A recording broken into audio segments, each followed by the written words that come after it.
रही थी। मध्य प्रदेश और तेलंगाना के बीच के हाईवे पर एक सुनसान जंगल वाली सड़क से एक पुरानी कार गुजर रही थी। 35 साल की मानवी गाड़ी चला रही थी और पीछे की सीट पर उसका 5 साल का बेटा आरुष सो रहा था और उसकी 10 साल की बेटी रिया खामोशी से खिड़की के बाहर अंधेरा ताक रही थी। मानवी के हस्बैंड की कुछ साल पहले ही मौत हो गई थी और वो अपने बच्चों के साथ मध्य प्रदेश से तेलंगाना के अपने होम टाउन जा रही थी, क्योंकि वो अब अपने छोटे से घर में एक शांत जिंदगी बिताना चाहती थी। उस जंगल वाली सड़क में एक अजीब सी ठंडक थी और उससे भी अजीब सन्नाटा। दूर दूर तक कोई भी कार नहीं थी।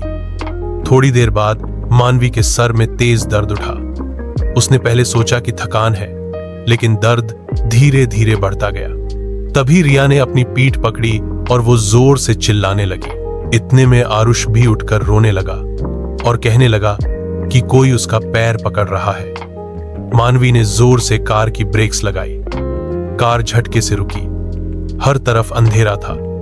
मानवी ने पलट कर देखा तो उसके बच्चों के पैर और शरीर किसी चीज से जकड़े हुए थे, जैसे पेड़ की टहनियों ने उसके बच्चों को कैद कर रखा हो।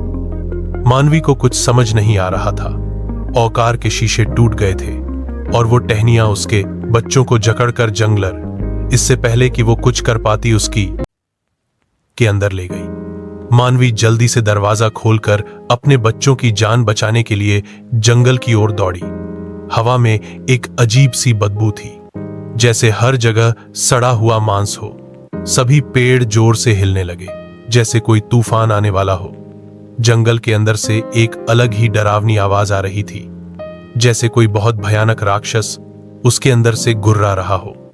मानवी जंगल के अंदर घुसती जा रही थी और अपने बच्चों को पुकारती जा रही थी, लेकिन उसे वो कहीं नहीं दिख रहे थे। अचानक एक पेड़ की टहनी सीधा आकर उसके सर पर लगी और वो बेहोश होकर नीचे गिर पड़ी। जब उसकी आंख खुली तो एक बूढ़ी सी औरत उसके पास खड़ी थी। उसके हाथ में एक मशाल थी। मानवी बहुत बुरी तरह से जख्मी थी। उस औरत ने मानवी से कहा कि यह जंगल मायावी है और अगर वह अपनी जान की सलामती चाहती है तो उसे वहां से चले जाना चाहिए। उस बूढ़ी औरत ने मानवी को बताया कि उस जंगल में प्राणक नाम का एक राक्षस रहता है। वो एक भयानक खूंखार दैत्य है जो भूत माता काली का बेटा है। भूत माता काली देवी पार्वती का एक प्रचंड रूप है, जिन्होंने सब जीव जंतु भूत प्रेतों को जन्म दिया था। पर उनका बेटा प्राणक बहुत ज्यादा दुष्ट था, जिस वजह से भूत माता ने उसे कभी अपना प्यार नहीं दिया। लेकिन वो फिर भी नहीं रुका और तब भूत माता ने उसे इस जंगल में ही हमेशा हमेशा के लिए बंद रहने का श्राप दे दिया और भयानक जंगल के एक बड़े से पेड़ में ही कैद हो गया। भ्राणक ने तब से हर मां से बदला लेने की कसम खा ली। वो हर बच्चे से नफरत करता था जिससे उसकी मां को प्यार मिला हो। उसने आसपास के हर गांव के बच्चे को खाना शुरू कर दिया और इसलिए उस जगह के आसपास कोई बसावट ही नहीं थी। यह सब सुनकर मानवी का दिल बैठ गया और वो फूट फूट कर रोने लगी।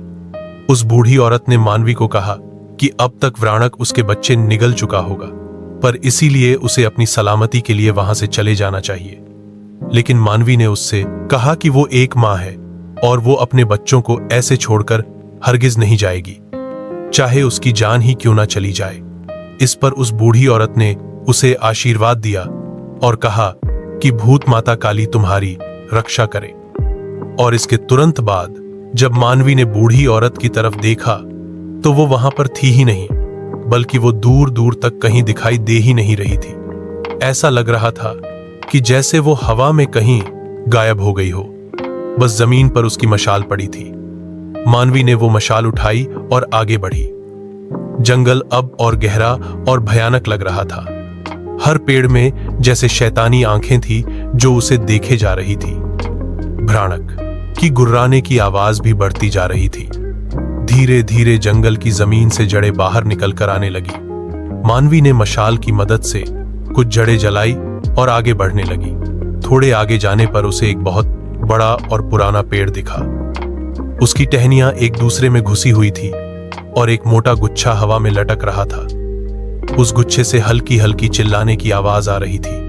तब मानवी ने देखा कि उस पेड़ की टहनियों से लिपटे आरुष और रिया दर्द में छटपटा रहे हैं। आसपास एकदम जैसे हवा बंद हो गई और पेड़ों की टहनियां इतनी ज्यादा गहरी हो गई कि चांद की रोशनी का एक कतरा भी वहां नहीं आए रहा था।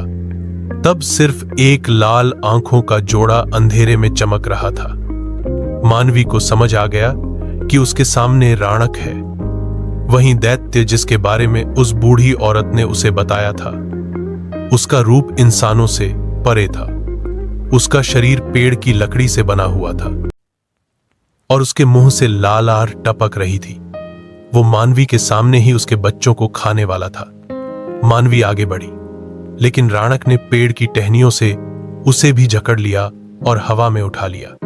उसके हाथ से वो मशाल छूट गई, जकड़ और टाइट होने लगी और मानवी अपना दम खोने लगी। उसकी बंद होती आंखें सिर्फ अपने बच्चों को देख रही थी, जिसे राणक हंसता हुआ बस निगलने ही वाला था। तभी उसे राणक के पीछे वो बूढ़ी औरत वापस दिखी। आसमान में जोर की एक बिजली कट गई और वो औरत एकदम से एक भयानक देवी में बदल गई। राणक उस देवी को देखकर बहुत ज्यादा गुस्से में आ गया और उस जंगल में एक जोर का तूफान शुरू हो गया। एक एक करके पेड़ गिरने लगे। मानवी की आंखें बंद होने वाली थी। उसने रोते हुए एक आखिरी बार अपने बच्चों का नाम पुकारा और उसकी आंखें बंद हो गई। उसकी चीख एक मान की चीख थी, लेकिन उसके ठीक बाद मानवी की आंखें फिर से खुली। इस बार उसकी आंखें लाल थी और मानवी में एक अजीब सी ताकत आ गई थी, जैसे स्वयं देवी उसके अंदर आ गई हो। उसने एक और गुहार लगाई और पेड़ की सारी टहनियां टूट गई और वो आजाद हो गई। उसने नीचे पड़ी मशाल को उठाया और राणक जिस पेड़ से बंधा था उस पेड़ की जड़ों में आग लगा दी। राणक ने पीछे हटने की कोशिश की, लेकिन बहुत देर हो चुकी थी। अचानक वो टहनियों का गुच्छा खुल पड़ा और आरुष और रिया जमीन पर नीचे गिर पड़े। देखते ही देखते राणक की दर्द में चीखें सुनाई देने लगी और कुछ ही देर वो पेड़ जल के राख हो गया। साथ ही राणक का अंत हो गया। मानवी को अचानक से चक्कर आए और वो नीचे गिर पड़ी। उसके सामने भूत माता काली देवी प्रकट हुई और मानवी के सर पर अपना हाथ रख के उगते सूरज की रोशनी में समा गई। मानवी और उसके बच्चों के शरीर पर लगी चोटें कुछ ही पलों में अपने आप गायब हो गई। उसके बच्चे होश में आए तो उन्हें कुछ भी याद नहीं था। मानवी ने अपने बच्चों को उठाया और जंगल से बाहर निकल गई। अब पूरी तरह से सुबह हो गई थी। पेड़ चुप थे और जमीन ठंडी हो गई थी। उस रात एक मां ने अपने बच्चों को मौत के मुंह से निकाला था और इस दुनिया को एक बार फिर बताया था कि इस दुनिया में सबसे शक्तिशाली कोई है तो वो एक मां है, खूनी मांडे की। यह कहानी